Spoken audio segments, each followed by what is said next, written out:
네, 안녕하십니까. 엘리엇입니다. 네, 뉴스에 보니까 금리 얘기가 나와가지고 여러분들한테 데이터 업데이트도 할 겸 과거와 사례와 비교를 해보는 시간을 갖도록 하겠습니다. 네. 가계대출금리 3% 돌파, 버블7 상투기간과 흡사하다. 네. 우리가 이제 기준금리를 가지고 금리 얘기를 많이 하는데, 우리 실제로 뭐 대출 받거나 이럴 때 기준금리 보고 대출 받는 게 아니라 시중금리 보고 대출 받는 거잖아요. 그것에 대해서 과거 상투 시기엔 어땠는지 살펴보고 그때랑 지금이랑 상당히 비슷하다는 얘기 몇 번 했던 얘기인데 점점 더 비슷해진다는 얘기를 하도록 하겠습니다. 뉴스를 먼저 볼게요. 8월 가계대출금리 3.1%, 2년 1개월 내 최고.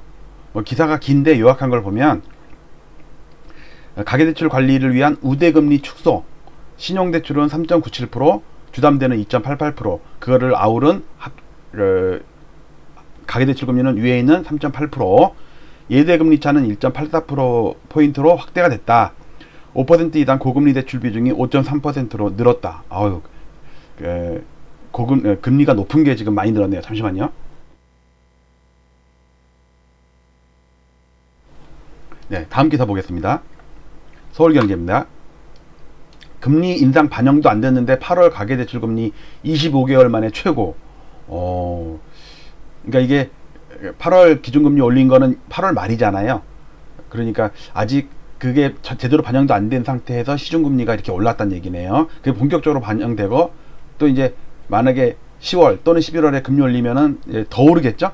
네, 8월 가계대출금리 3.1%로 전월비 0.12%포인트 증가. 왜냐면 8월 26일 날 기준금리 인상했기 때문에 대부분 8월 1일부터 8월 말까지의 그 은행 금리는 기준금리 인상되기 전 거잖아요. 이제 9월 달 거 발표하게 되면 되게 많이 올라 있을 거예요. 벌써 시중에 많이 오른다는 얘기 계속 나오죠. 금리 5% 이상 중금리 대출 비중도 급증. 지금 취약차주들이 뭐 제2금융권에서도 대출 받는 것도 있고요. 잠시만요.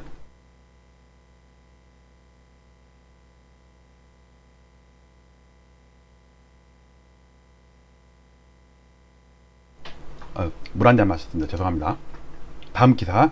8월 가계대출금리 3% 돌파, 한은 추가금리 인상 예고에 더 오를 듯. 자, 이거는 그러니까 지금 8월 가계대출금리는요, 아직 8월 26일 금리 올린 게 반영이 안 된 거예요. 9월 달 거는 그게 반영이 되겠죠. 아직 발표 안 했지만. 그 다음에 다음 달에 만약이라도 제 예상대로 8월 10일 날 올리면 금리는 점점 더 올라가겠죠. 그러니까 가파르게 올라갈 거야, 아마. 그전에는 기준금리 안 올렸을 때도 이렇게 올랐는데 기준금리를 올리면 더 가파르게 오르겠죠. 27개월 만에 최고치래요. 그 다음 또 뭐 은행 예대마진이 늘었다. 이거는 뭐 중요한 거 아니니까 그건 지들이 은행 금리가 높아지면은 조달금리보다 대출금리가 더 많이 올라가니까 당연히 그 갭이 벌어지면 만큼 마진이 더 늘어나겠죠. 자, 또 한 가지 기준금리 인상 영향 시작됐다. 이거는 보니까 요 배경 때문에죠. 그래서 사진 때문에 제가 캡처해 놓은 거네요. 금리를 잠깐 볼게요. 여기 보시면 여기 주택담보대출 2.88이네요. 아직 이 P라고 써 있는 거는 아직 확정치는 아니에요. 보니까 7월 달치도 조금 바뀌었어. 제가 맨날 업데이트 하잖아요. 근데 오늘 요 8월 달 거 입력하다 보니까 지난 그 전달 것도 바뀌었어. 왜냐면 이건 항상 잠정치 나오고 나서 그 다음에 확정치 나오니까 아마 요 8월 달 것도 9월 달 입력할 때 보면은 조금 더 바뀔 거야. 아마 다 오르더라고 더. 그래서 제가 이걸 갖다 차트로 만든 거를 마지막에 보여드리고요. 일단 기준금리 전 세계적으로 기준금리 막 올리는 추세죠. 요거는 여러 번 설명했으니까 이거 넘어갈게요. 미국 0.125, 그러니까 제로금리죠. 노르웨이 올렸고요. 코리아 0.75, 칠레 1.5, 헝가리 1.65, 멕시코 4.25, 브라질 6.25, 러시아 6.75, 터키 18.0. 지금 다 그 금리 올린 것만 제가 반영한 거예요. 근데 또 추가로 금리 올리는 나라 있으면 제가 여기다 추가로 그래프를 넣을게요. 우리 기준금리가 지금 한 번 올라갔죠. 한 번. 지금 장기적으로 하락한 다음에 제로금리 유지하다가 제로금리 아니라 0.5% 유지하다가 한 달 올랐는데 빠르면 10월, 늦어도 11월 달에는 올린단 말이에요. 그리고 제 예상대로 만약에 내년 말까지 5번 정도 올리게 되면 1.75에 맞추게 되는 거거든요. 이주열 총재 퇴임하기 전에는 1.25를 마친다는 저는 가정을 하고 있어요. 그 다음에 2번 더 올려서 3번, 총 5번 올리면 1.75가 되는 거. 그러면은 우리가 이번에 내리는 그 사이클 직전의 고점. 여기서 제가 볼 때는 안 올리고 올리다가 그 다음에 코로나 때 내렸으면 이 정도까지밖에 안 돼 있었을 거예요. 근데 그 전부터 내려놨다가 코로나 때문에 더 내리니까 거의 뭐 제로금리 근처에 갔었죠. 코픽스 금리 죄송합니다. 코픽스 금리가 다음 달에 이제 15일 날 발표가 되면은 그 코픽스 금리가 아마 툭 튀어오를 거예요. 왜냐면 코픽스 금리도 기준금리 올린 거를 반영 안 한 거를가 마지막 데이터거든. 그러니까 9월 달 코픽스 금리는 10월 15일 날 발표되겠죠. 그때 보면은 많이 올라 있을 거예요. 그리고 지금 물가 상승률이 올라가는 것 때문에 기준금리 올리는 거라고 그랬어요. 특히 이때 2010년도에 올릴 때도 요 물가가 올라가기 때문에 기준금리 올렸는데 이때 아파트가 상당히 많이 빠졌다. 3년 동안 빠졌다. 지금 그때랑 상황이 비슷한 뭐랄까 흐름으로 지나간다. 과거에 금리 올렸을 때 아파트값 오른 거는 미국이 그 기준금리 올릴 때였거든요. 마찬가지로 이때도 2006년도에 올릴 때도 미국 금리가 먼저 올리기 때문에 따라 올린 거예요. 그럴 때는 아파트 값이 다 상승했다. 여기도 상승했고요. 그런데 미국 기준금리랑 상관없이 우리 물가 때문에 올린 거는 다 아파트가 급락을 한 적이 있다. 그 여파가 오지 않겠냐. 그래서 마지막 차트를 제가 요거를 넣어놨거든요. 이거는 변동금리 비중이 82% 된 거. 이거 되게 위험한 거라고 그랬죠. 여기가 80%인데 50%에 있던 변동금리 비중이 81%까지 올라갔기 때문에 금리 올라가는 족족 이분들은 타격을 받을 것이다. 그 그래프고요. 여기 마지막 차트인데 이거는 뭐냐면 얘가 이제 이명박 대통령 취임할 때네요. 그다음에 여기 노무현 대통령 취임할 때예요. 그다음에 이거는 박근혜 대통령 취임할 때예요. 요거는 문재인 대통령 취임할 때예요. 그러니까 요 구간을 나눠가지고 요렇게 나눠가지고 윗부분은 2006년 11월 2007년도에 버블 세븐 상투기고 그 다음에 밑에 거는 현재인데 98년 6월 IMF 때 바닥이 있잖아요. 이때랑 2013년 1월 바닥 이때를 일치시킨 다음에 올라가는 기간을 그대로 겹친 거예요. 이렇게 봉차트. 이때는 8.5년 올랐어요. 지금 8.7년째예요. 근데 기간은 한 2달 더 지났죠? 그런데 이때 시중금리가 어땠냐면 여러분들 기준금리를 생각하지 마시고 요게 뭐냐면 요게 신용금리 그 다음에 여기 주황색은 주택담보대출금리 신용과 주택담보대출을 합친 게 가계대출금리예요. 초록색. 근데 이때도 보시면요 장기간 금리 하락하다가 이 당시에 5.1%면요 초료금리였어요. 그 당시에. 물론 지금은 2.4%, 2% 중반 이하였으니까 그래갖고 2배 차이 나지만 이때 금리 올라간 다음에 금리 올라가는데도 아파트는 오르죠. 근데 올라가니까 빠지죠. 이게 뭐냐면 한 1년 반 안팎으로는 한 1, 2년 동안은 금리가 바닥치고 올라가도 아파트는 계속 올랐어요.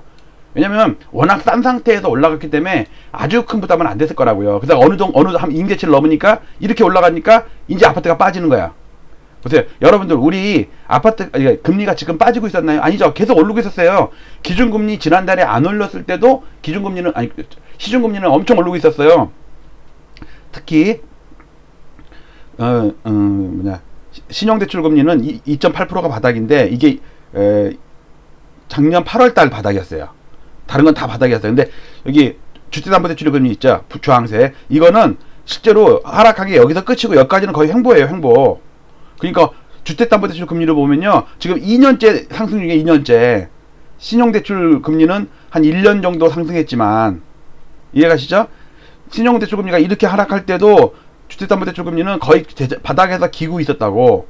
그러니까 사람들이 주택담보대출보다 신용대출금리를 더 많이 받은 거죠. 왜? 금리가 확 떨어지니까. 근데 이때 그러니까 주택담보대출금리 하락 구간은 2년 전에 제가 볼 땐 끝났어요. 그리고 여기는 횡보 기간이야. 본격적으로 오른 거는 1년 전부터예요. 근데 그때도 올랐죠. 오르고 있죠 지금. 자 그런데 이게 만약에 계속 오른다고 쳐보세요. 이렇게 오른다고 쳐보세요. 얘 못 버틴다고요. 그러면 이 상황이 반복될 수가 있는 거예요. 즉 보세요. 5년도 이때는요 기준금리가 올라가면서 시중금리가 같이 올라갔어요. 근데 지금은 기준금리가 1년 넘게 안 올라가는데도 시중금리는 올라갔죠. 그 차이가 있는 거예요. 그리고 또 이렇게 질문하는 사람이 있을 거예요. 야, 그때는 금리가 5.28%라서 엄청 비쌌지만 지금은 뭐 3% 정도밖에 안 됐어. 3%도 안 됐어. 뭐 2.5%밖에 안 됐어. 반도 안 됐어. 그러니까는 지금은 부담이 안 돼. 라고 할지 모르겠지만 대출 금액 규모가 틀린다니까요. 그때에 비해서 지금은요 3배예요. 3배. 새해 복 많이 받으세요. 그쵸? 금리가 싸면 대출을 더 많이 받잖아요. 만약에 금리가 같았어도 지금 15년이 지난 지금 대출을 더 많이 받았겠죠. 누적된 대출 금액이 더 크겠죠. 그러니까 지금은 금리가 싸더라도 대출 금액이 많다고.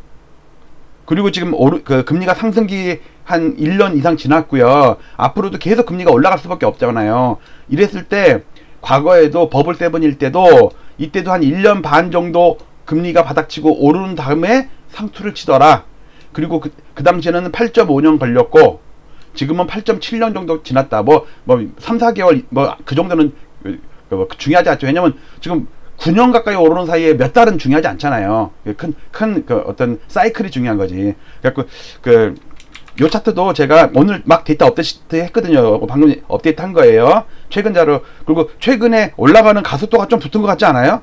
이제 본격적으로 기준금리 올린다니까 미리 또 예고도 했었고. 그러니까 요 차트도 요렇게 위아래로 차트를 따로따로 두 개의 구간을 비교하는 사람은 엘리엇밖에 없어요. 요 차트도 오늘 방송한 차트도 네이버 카페에다가 그대로 올려놓을 테니까 필요하신 분 다운받아서 한번 비교해 보시고요. 그러니까 의견은 다를 수 있어요. 저랑 반대 의견을 할 수도 있어요. 근데 이거는 차트만큼은 팩트예요. 제가 뭐 조작하거나 그거 아니에요. 단지 그때랑 지금이랑 뭐랄까 뭐 약간 뭐 비교를 어떻게 뭐 구간을 달리할 수도 있고 아니면 이거 말고 뭐 다른 구간이라도 비교할 수가 있겠죠. 아니면 몇 달 정도 이렇게 약간 어긋나 있어가지고 뭐 그럴 수 있는데 의견은 뭐 다를 수 있지만 차트만큼은 정확한 데이터입니다. 요 차트랑 요 장기 데이터 요 차트랑 뭐 CPI 전년 동월비랑 그 다음에 이거는 코픽스 금리나 이런 거 이제 오늘이 월 말이니까 오늘 내일 해갖고 주말까지 해가지고 아마 데이터들이 많이 나올 거예요. 그러면 제가 열심히 업데이트 해가지고 여러분들께 보고 드리도록 하겠습니다. 자, 가계대출금리 3% 돌파 2년 뭐 1개월 만에 25개월 만에. 그런데 버블 세븐 상투기의 금리 수준이 비슷하다는 게 아니라 기간이 비슷하다고. 기간과 패턴과 이 터닝 포인트 이게 비슷하다는 얘기예요. 자, 오늘도 유용한 방송이죠. 이거 참 유용하지 않아요? 그러니까 기준금리랑 자꾸 비교하면 안 되고요. 시중금리 비교하라고요. 기준금리가 나랑 직접적인 상관은 있는 건 아니잖아요. 자, 음악 들고 마치도록 하겠습니다. 또 뉴스에 또 특별한 재료 나오면 또 열심히 또 작업해갖고 여러분들께 소개시켜 드리도록 하겠습니다. 마치도록 하겠습니다. 감사합니다.